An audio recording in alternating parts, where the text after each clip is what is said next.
ശരിയാണ്.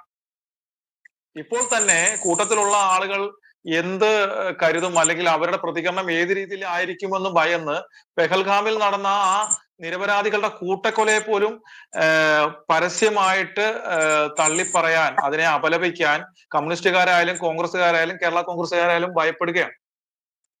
അപ്പൊ ഈ അവസ്ഥയാണ് ഇവിടെ ഉള്ളത്. പിന്നെ അതുപോലെ തന്നെ പറയുന്നത്, ഉദ്യോഗസ്ഥ തലത്തിലായാലും നമ്മുടെ കുട്ടികൾ എങ്ങനെയെങ്കിലും ഇവിടം വിടാനാണ് ശ്രമിച്ചുകൊണ്ടിരിക്കുന്നത്. എങ്ങനെയെങ്കിലും അവർക്ക് വിദേശത്തേക്ക് പോകണമെന്നുള്ളതാണ്. കാര്യം ഇവിടുത്തെ ഒരു റബ്ബർ കർഷകൻ തന്റെ മകനെ റബ്ബർ കർഷകനാക്കാൻ താല്പര്യപ്പെടുന്നില്ല. താൻ ഇവിടെ അനുഭവിച്ച പ്രശ്നങ്ങൾ അറിയാവുന്നതുകൊണ്ട് തന്റെ മകനെ കൃഷിയിലേക്ക് പിടിച്ചു നിർത്താനും നാട്ടിൽ നിർത്താനും അവരും താല്പര്യപ്പെടുന്നില്ല. ഇനി മകനെ ഇവിടെ നിർത്തി അവനൊരു ബിസിനസ്സുമായിട്ട് മുന്നോട്ട് പോയാൽ, അവനൊരു വിഷയം ഉണ്ടായാൽ, അവനൊരു നിയമപ്രശ്നം ഉണ്ടായാൽ, ഒരു പഞ്ചായത്തിൽ നിന്നോ മുനിസിപ്പാലിറ്റിയിൽ നിന്നോ അല്ലെങ്കിൽ മറ്റേതെങ്കിലും രീതിയിൽ നിന്നോ ഒരു വ്യവസായ വകുപ്പിൽ നിന്ന് എന്തെങ്കിലും പ്രശ്നം ഉണ്ടായാൽ അവനൊപ്പം ആരും ഉണ്ടാവില്ല എന്നുള്ള ചിന്ത അവനും ഉണ്ട്, അവന്റെ മാതാപിതാക്കൾക്കും ഉണ്ട്.